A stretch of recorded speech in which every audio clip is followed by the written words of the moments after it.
Right, well, Labour's Thangam Debbonaire joins us now, the newly appointed Shadow Culture Secretary. Congratulations. Thank you very much, and congratulations on the new show. Thank you, it's great to have you on. I want to talk a bit later about some of the things that John was talking there about kind of the speech today and some of the conversations with the unions. But I just want to, first of all, what is Labour's position on the triple lock? Well, we will always be the party that defends pensioners. The last Labour government took hundreds of thousands of pensioners out of poverty. I think that's a fundamental principle for us because we believe in that principle that the Labour Party was founded on, which is about cradle to grave. We know that we need a great start in life for children, and we also know that people who've worked all their life need to be protected from poverty. So we'll always stand up for them. So the really specific question, really simple question, what is Labour's position on the triple lock? Well, the first thing is Rishi Sunak needs to come clean over whether or not he is going to stand by his manifesto commitment made 4 years ago. What's Labour's position on it? I really wish, Sophie, that I could answer definitively to every question that you put like that, and we're going to do this many times, I'm sure. But after the last 6 months, year, 13 years that we've had, even just the last 6 months, when the Tory budget, that mini budget in which we saw, as we were sitting in the chamber, the pound plummeting, in which pensions themselves had to be bailed out. Now, that's the backdrop we've got at the moment. I really wish that we don't have possibly another year more of this government, but we might. And they may do anything in that year. It would be really irresponsible of me to tell you right now what we're going to be able to do and with what money, because that would not be responsible with other people's money. However, that fundamental principle that we've always had, that we will be on the side of pensioners, that remains. Look, I know it's frustrating. I get that you don't want to set up a manifesto, it's not on your brief, but it is quite a fundamental question, this. And I think if you're a young person, to be completely honest, and you're grappling with rent, you've been seen borrowing costs go up, your student debt, you're struggling to pay your bills at the supermarket, and you see pensioners, many of them who may have been doing quite well out of interest rate rises as they've got savings, maybe not having a mortgage, and you see that, hang on, they're going to be going up by 8.5%, and the Labour Party won't say what your position is on that.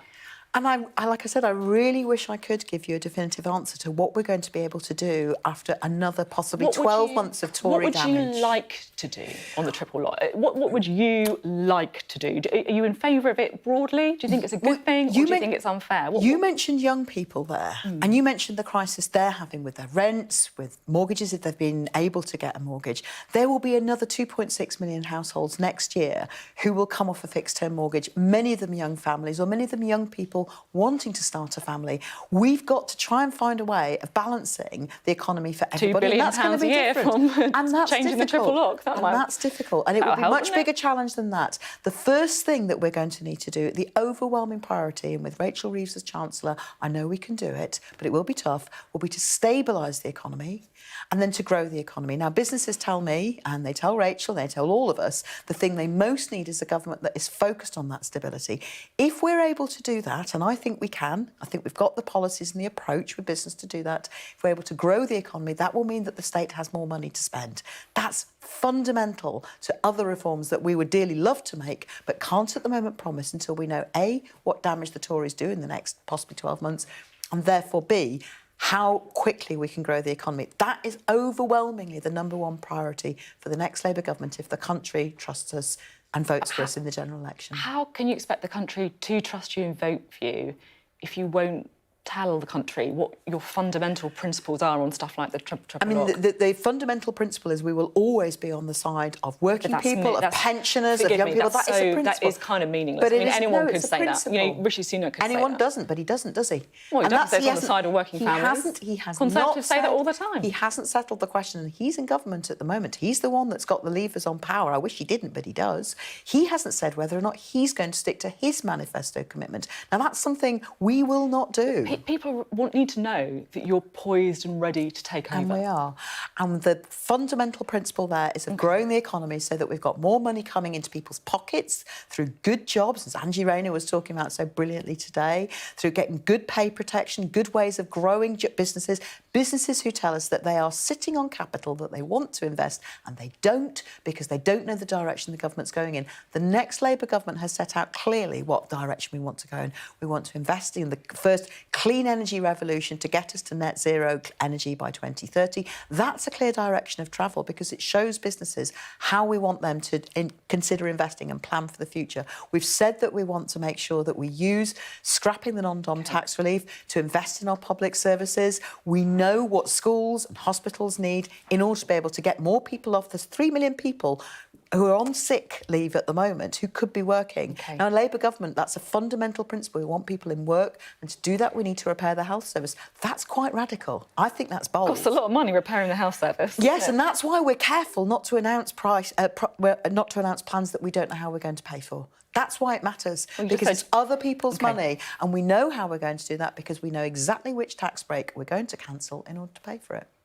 Well, that's not going to pay for reforming the health service, is it? The non-dom tax? That's actually quite a lot of money. That's billions of pounds which we can help spend. Right? Yes, and that's quite a lot of money that we can be spending now if we were in government. But added to that, we will get rid of the VAT tax exemption on private schools, which will help fund more teachers in state schools so that more children can benefit from a high-quality education. Those are bold, visionary commitments. Now, I just want to have a little listen to what the leader of Unite said at the conference today. This is the TUC conference.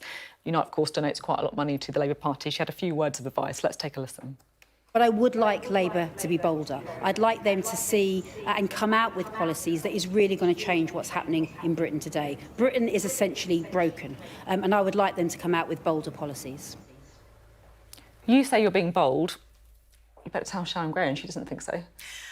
Investing in getting our economy to net zero, which means hundreds of thousands of great jobs, both in the supply chain, but further up, that's bold. That's going to transform our lives. That's going to change how we run our country. Tackling climate change is of existential importance. But from that, from tackling climate change, will come those good jobs of the future, will allow businesses to invest, to direct where they're putting their monay. I think that's bold and visionary. She warned you against becoming a 1990s tribute act. I mean, you were part of that 1990s tribute act, weren't you? Graham's never going to be satisfied, I'm sorry, but the vast majority of those at the TUC conference thought what Angela had to say was fantastic. Yes. And then the 1990s Tribute Act transformed the country. That Labour government you're happy brought back that joy. I want to see this country feeling uplifted. And at the moment, people look around and they know that just about everything feels broken.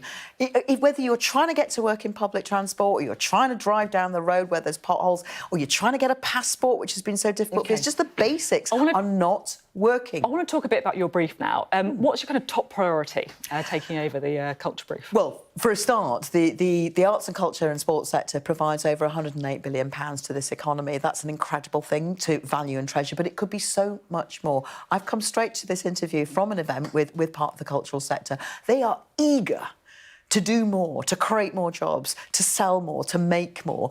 And they tell me that what they need is, first and foremost, a government minister on their side, and they don't feel they've got that at the moment. So they told me that the thing that made them most pleased to meet me was that they knew I was on their side, that I'm going to champion them, fighting this government, which I will every step of the way, and I've already warned the Secretary of State that's what I'll be doing, but also fighting their corner in a Labour government. And that's what they mostly ask for. It's a big transformative time in the media industry as well, right? What's your take on politicians broadcasting their own programmes on TV or on the radio? What's your view? Yeah, I mean, that's interesting, isn't it? Because I find it quite extraordinary that there are serving MPs who will miss a vote on a Tuesday night, which I've watched several of them do, just to hot-foot it to GB News, as you mentioned, but other TV stations are, of course, available for their own shows. That is quite extraordinary because it's providing a pulpit for a very specific party, and I think that is something which I will definitely be reviewing very carefully. Are you going to review it? That's interesting. Yeah, I mean, there's a lot that I'm going to have to review because I think there's a lot of detail in how how the culture, media and sport industries work, which we're going to need to examine really carefully. Is it a principle in itself? I mean, like David Lammy, for example, has a show on LBC, doesn't he, the Labour MP?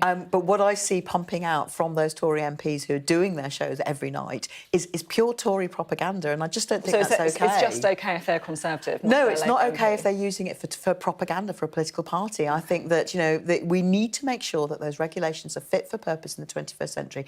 We are going to have a media bill if the government follows through. I don't know if they will. I'm going through it carefully at the moment and I'm reviewing every aspect of it to make sure that it's going to take us into the 21st century. And if they don't, we will. The Shadow Foreign Secretary is not exactly an impartial voice either, though, is he? I mean, I think David's a great colleague. He set out a bold programme of how we're going to approach foreign policy when we're in government, looking at trade, looking at human rights. It's a delight to work with him. Now, I just have to end on this, right? Because this is quite interesting. Professional cellist. Yes. That's quite interesting. Yeah. It's just a background that not many MPs necessarily have. So I thought we'll end with a bit of a quick fire on culture. Go. Ready? Football or rugby? Oh, I've never been to a football or a rugby match, but I know how much it matters to other people. My husband played rugby. My husband played rugby, so I'm going to have to go with rugby. Charles Dickens or Jackie Collins? Charles Dickens. Not Nadine Dorries, no. Mozart or Miley Cyrus? Miley Cyrus. Oh, interesting. It's a cellist as well. Oppenheimer or Barbie? Oh, well, I saw both on consecutive days. I mean, I enjoyed them both, but I enjoyed Barbie far more. I thought Oppenheimer was beautiful, but Barbie was a lot of fun. In the studio, there's a lot of Barbie love coming from this corner. By the way, well. I love Mozart. That was the right answer. I've had a lifetime of playing joyful Mozart, and I've never played a note of Miley Cyrus in my life, but it's a Miley Cyrus track on my mixtape when I go home. Oh, really? What's your favourite Miley Cyrus? Well, at the moment, it's Flowers. There you go. There you go. Great sentiment. Love you can buy that. yourself flowers if someone else breaks your heart. That is actually, to be fair, I'll go with that. It's a good motto. I'll go with that.